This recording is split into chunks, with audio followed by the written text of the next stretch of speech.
Gentili telespettatori, ben ritrovati. Passeggiando per le vie di Castelfranco Veneto, il nostro viaggio diventa sempre più interessante.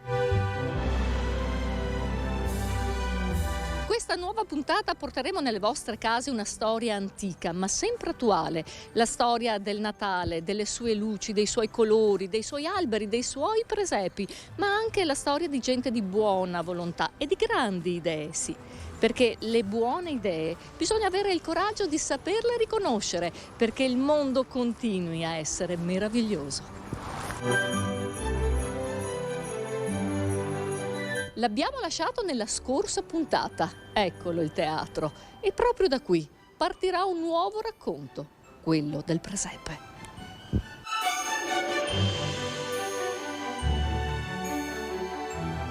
I presepi ispirano alle tradizioni di molte parti del mondo e ne parliamo con Marica Galante, vice sindaco di Castelfranco. Ci sta aspettando. Ciao Marica. Ciao Ida, benvenuti a Castelfranco. Grazie. Ma cominciamo subito col raccontare ai nostri telespettatori la storia del presepe. Chi l'ha pensato per la prima volta? Francesco d'Assisi nel 1223. E poi nasce tutta la tradizione della natività, quindi con tutta questa bella esposizione che facciamo ogni anno nelle nostre case, e che nasce da un'idea di Francesco di esporla nella città di Greggio, perché lui vedeva molto simile alla capanna di Betlemme, e da qui nasce poi tutta la tradizione della natività.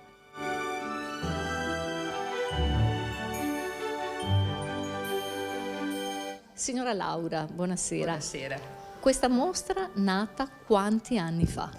Sono 28 anni che esiste questa tradizione, nata per volontà del primo gruppo AIFO di Castelfranco, fondato da Don Silvio Fabrin, sacerdote di Castelfranco, che ha voluto questo allestimento perché, approfittando del messaggio di amore e di pace che trasmette il presepe, incamera il messaggio che AIFO vuole dare a tutta l'Italia e al mondo.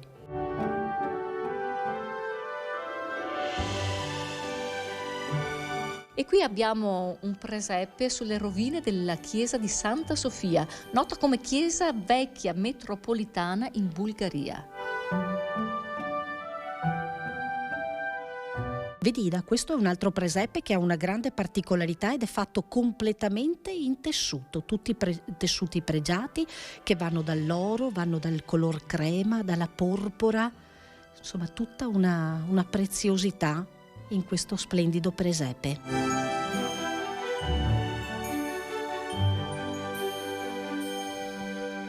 È l'imbrunire e mi appresto ad uscire. Signori, preparatevi alla magia. Marica, un periodo particolare dell'anno questo dove le nostre mura fanno da sfondo una particolare iniziativa, i mercatini di Natale giunti alla sua 8ª edizione. Sì, da Natale proprio sotto le mura, è un'idea che nasce nel 2015 da questa amministrazione comunale che intende regalare al periodo natalizio un'immagine particolare, quasi fiabesca del nostro castello. Guarda Ida che magia che c'è in questa casetta, qui siamo proprio a Natale, guarda che belli tutti questi addobbi che ti fanno calore, guarda che raffinatezza. Assolutamente sì, perché è bella sia dentro ma è bella anche fuori, un piacere soffermarsi a guardare tutte queste creazioni che sono fatte esclusivamente e rigorosamente a mano, è vero? Sì, a mano, sì.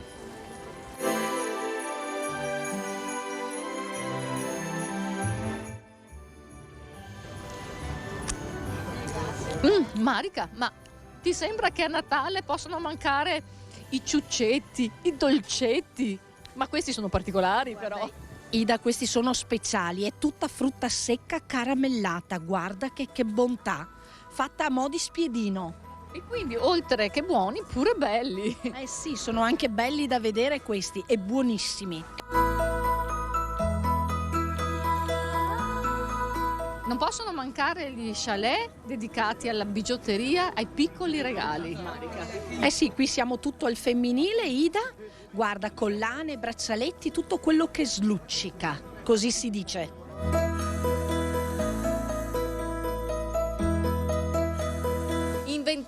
proprio qui a Castelfranco in occasione dei mercatini di Natale è il famoso pastin. Ma vi chiederete, cos'è un pastin? Il pastin è una pasta simile alla salsiccia con cui si fanno i panini, viene tagliato a forma di hamburger e viene cotto sulla piastra e messo su un panino al latte. Con che carne? Di cosa? Di maiale, è una mescola, la stessa miscela di carni della salsiccia, però con percentuali diverse di grasso, sale e pepe. E come si cucina? Cosa si fa con questo pastin? Si fanno degli hamburger, dei panini? Li vediamo qua all'opera. Esatto. 5 minuti, panino caldo con questo freddo, pane al latte e di solito da servire con un po' di vino rosso alla sua morte.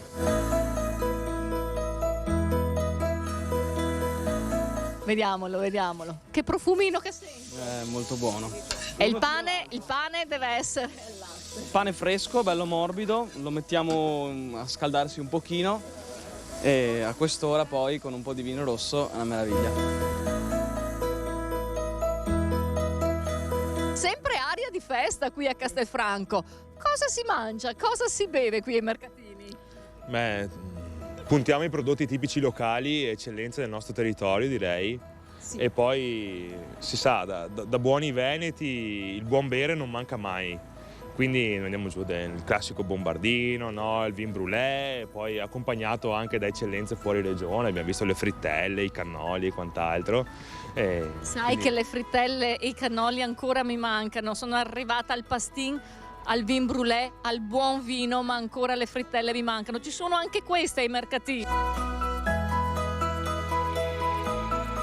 Dopo Natale arriva subito Carnevale e qui siamo già pronti con le frittelle. Siamo la casetta regina delle frittelle, allo zabaione, alla crema e Nutella.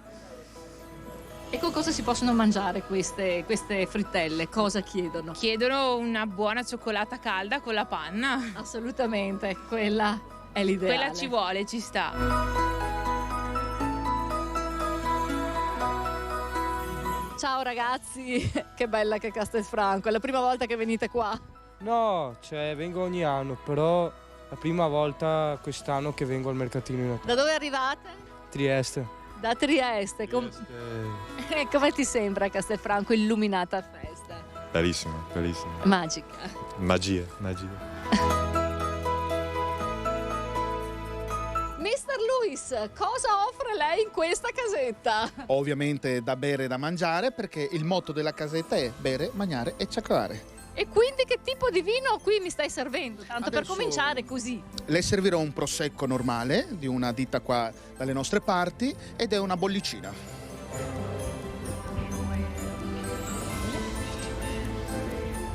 Cine e buone feste a tutti voi.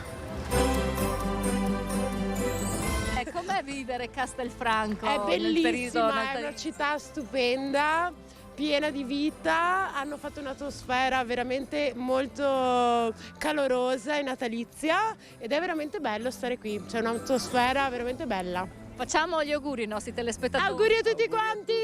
Ciao!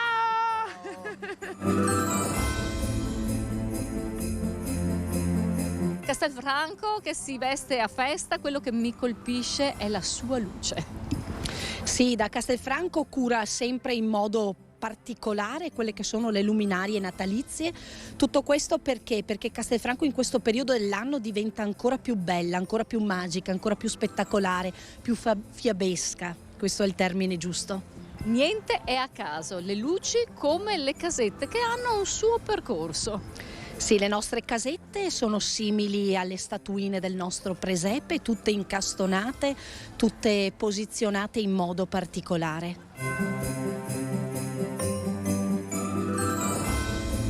Durante il periodo natalizio qui a dicembre a Castelfranco però c'è anche un altro evento molto importante che richiama centinaia e centinaia di persone, un appuntamento ormai fisso, una grande tradizione. Eh sì, dai, la tradizionale festa del radicchio variegato di Castelfranco che vede la città in festa proprio così, perché non è una semplice iniziativa, quest'anno per 4 giorni e c'è stata la mostra del tradizionale radicchio variegato con i nostri produttori locali che hanno esibito questo fiore d'inverno, bello, magico, da queste profonde striature e da una buonissima croccantezza.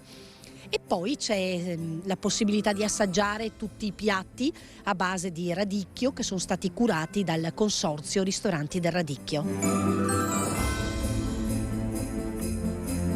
Il Natale, Marica, per noi a Castelfranco oggi termina qui, ma ci diamo subito appuntamento per un altro evento importante. Fra poco più di 50 giorni ci sarà il Carnevale qui a Castelfranco, un carnevale comunque importante. Eh sì, Ida, ci vestiamo a festa a Carnevale, quindi Piazza Giorgione riempita di spettacoli di grandi attrazioni e poi con l'ultimo giorno di Carnevale con un incendio spettacolare al castello. Inviti anche me e anche noi di Itinerari Turistici, Certo. Torniamo. Ospiti d'onore. E allora ci diamo appuntamento per il Alla nostro prossima. Carnevale. Alla prossima. Grazie, Vi aspetto. Marica. Grazie a voi. Ciao. Grazie.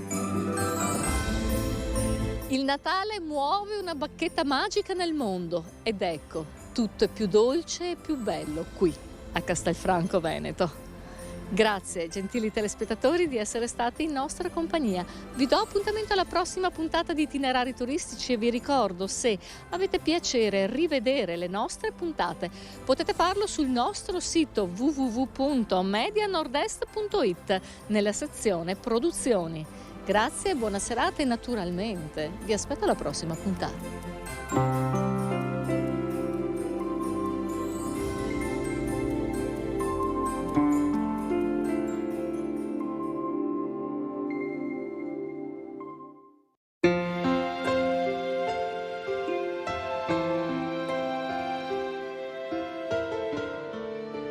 Dal Vangelo secondo Luca.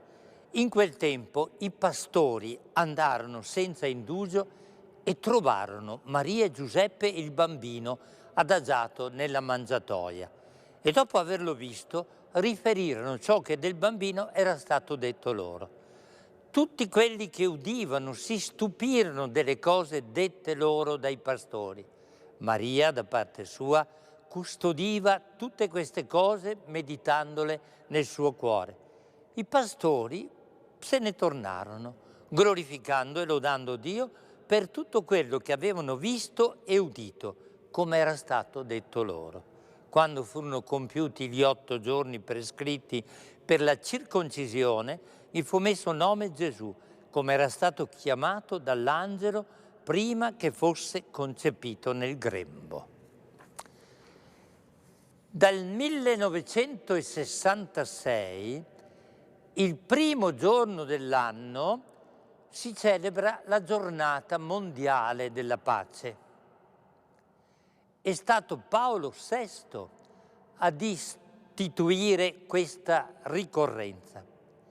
E il fatto che in questi 56 anni le guerre abbiano continuato a crescere in ogni parte del globo, Europa compresa, è la conferma del fatto che violenza e guerra sono semi ben radicati nel cuore umano che solo Dio li può sradicare. E non mi riferisco solo ai pezzi di guerra che collegati tra loro compongono la terza guerra mondiale. Penso anche ai litigi, alle ostilità, ai rancori e alle divisioni che lacerano le nostre famiglie, le nostre comunità e i nostri contesti sociali e lavorativi. Quanti musi, quanti dispetti, quanti silenzio e quanto odio si cova nel nostro cuore in tanti momenti e che ci impediscono di volare in alto verso la pace che il Dio di Gesù ci vuole consegnare per portarci sul sentiero della fraternità e della comunione, i soli che ci rendano liberi e pacifici. Ha ragione Papa Francesco quando dice nel messaggio di quest'anno per la pace che mentre per il Covid-19 si è trovato un vaccino per la guerra, ancora non si sono trovate soluzioni adeguate. Certamente il virus della guerra è più difficile da sconfiggere, dice il Papa, rispetto a quelli dell'organismo umano, perché esso non proviene dall'esterno, ma dall'interno del cuore umano corrotto dal peccato. Ed eccoci alla madre di tutte le domande. Dobbiamo rassegnarci alla guerra e alle guerre? Dobbiamo accettare che conflitti e violenze ci tengano compagnia come elementi costitutivi ed ineliminabili del nostro convivere? Dobbiamo rinunciare a indignarci per le morti di piccoli, di grandi, di anziani e di giovani che cadono a causa di armi sempre più sofisticate? Oppure possiamo superare e sperare che il cielo ascolti prima o poi il grido che sale da tutta la terra, da questa terra sporca di sangue, e ci aiuti ad uscire dalla spirale viziosa della violenza? La risposta è sì. Possiamo sperare contro ogni rassegnazione. Non siamo condannati come uomini all'odio e alle guerre, ma non possiamo delegare nemmeno a Dio l'impegno per un mondo più giusto e più fraterno. Cambiare è possibile, ci ha detto il Vangelo di oggi, ma il cambiamento non riguarda solo gli altri, i lontani o i governanti o i rappresentanti delle nazioni, anche loro, certo, ma il primo passo perché la pace entri come dono sulla nostra terra spetta a ciascuno di noi. E il metodo ce l'ha tracciato il Vangelo che abbiamo appena letto, perché ognuno di noi abbia a mettersi al servizio della pace. È molto chiaro.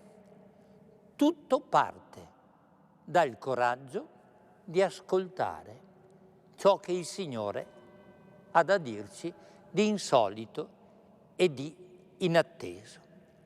Anche perché, provate a pensare, un angelo si ferma a parlare di notte con dei pastori, ritenuti il massimo dell'impurità e delle persone da disprezzare, per annunciare loro la nascita del Salvatore.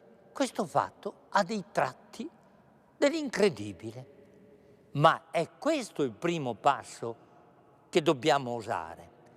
Cambiare schema mentale, rovesciare le parti, accogliere il Dio di Gesù, il 3 volte santo, il totalmente altro e onnipotente, che si rende visibile in un bambino che piange, che soffre e che si inghiozza come ogni bambino. Non è vero che vince solo e sempre il forte che non dimentica, non perdona e che piega l'altro. È vero il contrario. Vince il debole, chi sa perdere, chi perdona, chi si ferma. Subito dopo l'ascolto di un evento che ha dell'incredibile, è chiesto anche a noi, a ciascuno di noi, di metterci in viaggio, di partire per questo nuovo anno senza indugio e di spostarci per cercare colui che è adagiato in una mangiatoia. Significa capire che il solo cibo che sazia la nostra voglia di infinito è quel bambino che da ricco che era si è fatto povero per renderci come lui. Il Dio debole che troviamo nella mangiatoia è il solo pane che ci rende capaci di perdono, che libera la nostra vita dalle logiche della vendetta, della ritorsione e del rancore. Come Maria dobbiamo conservare, dice il Vangelo, nel nostro cuore queste parole, le parole di questa presenza, per meditarle, per farle diventare vita. La pace, ci ricorda San Luca, non è un augurio che ci facciamo, uno slogan da pronunciare e da dimenticare. Pace è ascolto, pace è cammino, è partenza per un nuovo viaggio, è una sosta davanti a quella mangiatoia per scoprire che solo Gesù libera il nostro cuore dai semi del male, dell'egoismo e della violenza. Pace è il coraggio di conservare nel nostro cuore e di meditare ciò che rende umana la nostra vita e allo stesso tempo di radicare dalla nostra coscienza tutto ciò che appartiene al prendere, al possedere, al dominare e al farsi servire.